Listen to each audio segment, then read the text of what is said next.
Rudrapur police थाना के अंतर्गत बेलकुंडा ग्राम सभा में अभी जो लोनिया चौहान ओबीसी का एक हिस्सा है, उसको शायद जानकारी नहीं हो पाती है। भारतीय जनता पार्टी को झूम कर वोट देता है, मगर आज के इस समय में मैं आपको बताऊं कि उस जो कृष्णा चौहान की बहन को ये भगवान सिंह ठाकुरों ने खींच करके जबरदस्ती ले जाना चाहे, परिवार के लोगों ने रोकने का काम किया और मारपीट हो गई। एफआईआर तो किसी तरह से दर्ज हो गया साथियों, मगर एफआईआर दर्ज होने के बाद इस योगी आदित्यनाथ की सरकार ने कोई कार्रवाई नहीं किया, और कोई कार्रवाई नहीं किया तो फिर ठाकुर लोगों ने दबाव बनाना शुरू कर दिया कि अगर तुम समझौता नहीं करोगे तो तुम्हारे बेटे की हत्या कर देंगे। और ऐसा ही हुआ, कृष्णा चौहान की घर से खींच करके हत्या कर दी गई, और हत्या करने के बाद मनीषा वाल्मीकि की जैसी घटना को फिर दोहराया गया। परिवार की सहमति के बगैर रात में लाश को जला दिया गया साथियों।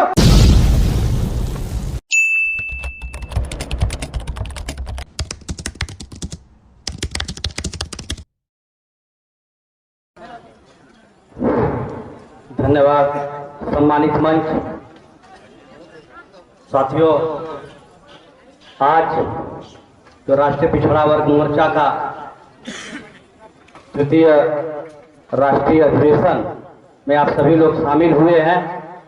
सबसे पहले इस द्वितीय राष्ट्रीय अधिवेशन में आप सभी सम्मानित माताओं बहनों, इन नौजवान साथियों का मैं बहुत बहुत आभार और धन्यवाद व्यक्त करते हुए मैं सम्मानित मंच इस राष्ट्रीय पिछड़ा वर्ग मोर्चा के राष्ट्रीय अध्यक्ष माननीय चौधरी विकास पटेल साहब को मैं धन्यवाद देता हूं, जो इतने बड़े मंच से मुझे आज कुछ अपनी बात रखने का अवसर दिए।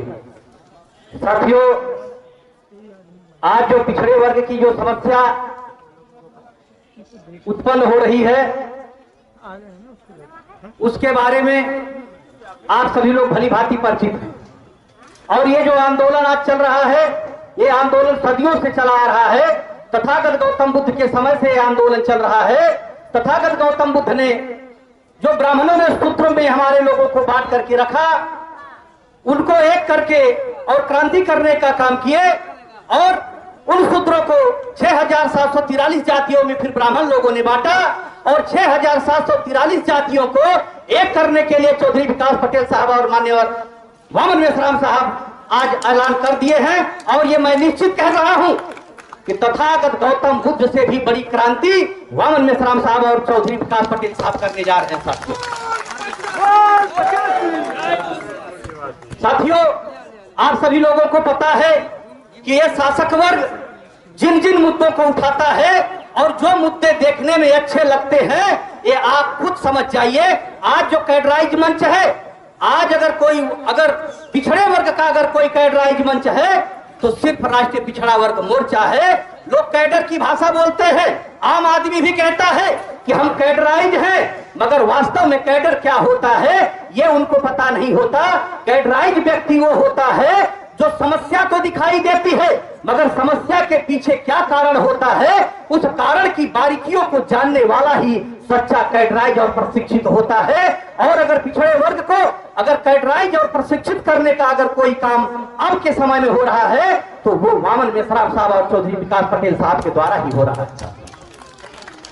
साथियों, अभी आप लोग देख रहे होंगे ईडब्ल्यूएस जो 10% सवर्णों ने आरक्षण लिया, वो मात्र 48 घंटे में लागू हो गया, और हम ओबीसी के लोगों को 27% लेने में 62 साल लग गया। 62 साल लग गया। सोचिए कितना हम लोग अभी पिछड़े हुए हैं, कितना पिछड़े हुए हैं। और इतना नहीं, अभी आप लोग देख रहे होंगे नरेंद्र मोदी बार बार कहते हैं कि हम पिछड़े हैं, और इसके नाम पर हम लोगों को धोखा दे रहे हैं। अभी आप लोग देख रहे होंगे कि 33% आरक्षण महिलाओं को दिया।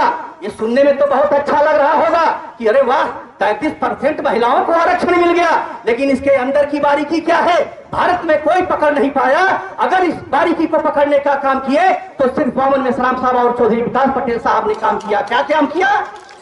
33% आरक्षण में ओबीसी की महिलाओं को कितना आरक्षण दिया जाएगा, इसका कोई लेखा जोखा नहीं है। इसका परिणाम क्या होगा, इसका दुष्परिणाम क्या होगा कि जो 33% में सवर्णों की महिलाएं जो राजनीतिक आरक्षण पाएंगी और सवर्ण महिलाओं और पुरुषों का मिलाकर के लोकसभा में पूर्ण बहुमत से उनका कब्जा हो जाएगा और फिर हम लोग वहीं के वहीं रह जाएंगे साथियों। ये बात बहुत बारीक है। और साथियों, मैं कांसीराम साहब की कुछ बातें मुझे याद आती हैं। कांसीराम साहब ने कहा एक आंदोलनकारी को कैसा होना चाहिए, एक आंदोलनकारी को दिमाग में बर्फ और दिल में आग होनी चाहिए, दिमाग में बर्फ और दिल में आग होनी चाहिए। कांसीराम साहब कहा करते थे कि हमारे लोग आंदोलन करने आते हैं मगर समुद्र के लहरों की तरह आते हैं और पेशाब की झाग की तरह खत्म हो जाते हैं। मगर मैं आप लोगों को विश्वास दिलाना चाहता हूं कि ये जो चौधरी विकास पटेल साहब और वामन मिश्राम साहब जो आंदोलन चला रहे हैं, हम समुद्र के लहर की तरह अगर आए हुए हैं, यहाँ जितने समुद्र की लहर की तरफ हमारे लोग आए हुए हैं, वो लोग इस आजादी को समुद्र के लहर की तरह ही प्राप्त करेंगे, इसमें कोई शंका नहीं है साथियों। अभी आप लोग देख रहे होंगे पर्ची आ गई है। मैं जानता हूं कि समय कम है मगर कुछ ऐसी बातें हैं जो बताना जरूरी है। मैं सम्मानित मंच से मात्र 2 मिनट का समय और लूंगा। माननीय कांसीराम साहब कहा करते थे कि SC ST OBC के ऊपर अगर अन्याय अत्याचार होता है तो ये दिखता है, मगर क्यों होता है ये नहीं दिखता है। उन्होंने कहा कि जो शासक वर्ग होता है उनकी बहन बेटियों के साथ कभी कोई दुष्कर्म, अपराध, बलात्कार नहीं होता है। हम मूल निवासी बहुजनों की बहन बेटियों के साथ ही ऐसा क्यों होता है, उसके पीछे का कारण माननीय कांसीराम साहब ने बताया। क्यों? क्योंकि हम शासक वर्ग नहीं हैं, इसलिए हमारे साथ ऐसा अन्याय अत्याचार होता है।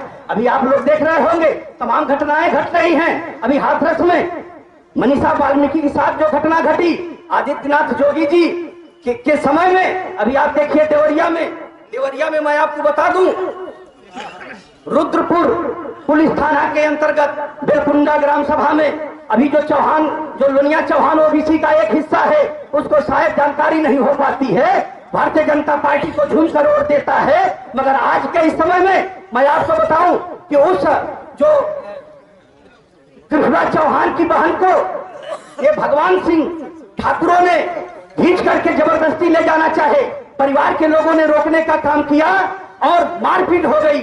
FIR तो किसी तरह से दर्ज हो गया साथियों, मगर FIR दर्ज होने के बाद इस योगी आदित्यनाथ की सरकार ने कोई कार्रवाई नहीं किया और कोई कार्रवाई नहीं किया तो फिर ठाकुर लोगों ने दबाव बनाना शुरू कर दिया कि अगर तुम समझौता नहीं करोगे तो तुम्हारे बेटे की हत्या कर देंगे।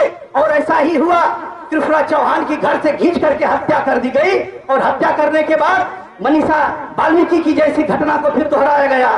परिवार की सहमति के बगैर रात में लाश को जला दिया गया साथियों। मैंने चौधरी विकास पटेल साहब से मैंने एक बात कहा, उन्होंने कहा कि अगर OBC के साथ अगर ऐसा अन्याय अत्याचार हो रहा है तो अब हम बर्दाश्त करने वाले नहीं हैं और एक दिन का कार्यक्रम बना करके हम लोग आदित्यनाथ जोगी से सवाल करेंगे, क्या आदित्यनाथ जोगी कि आपका बुलडोजर अपराध देख करके चलता है कि जाति देख करके चलता है? ये माननीय चौधरी विकास पटेल साहब अब सवाल करेंगे।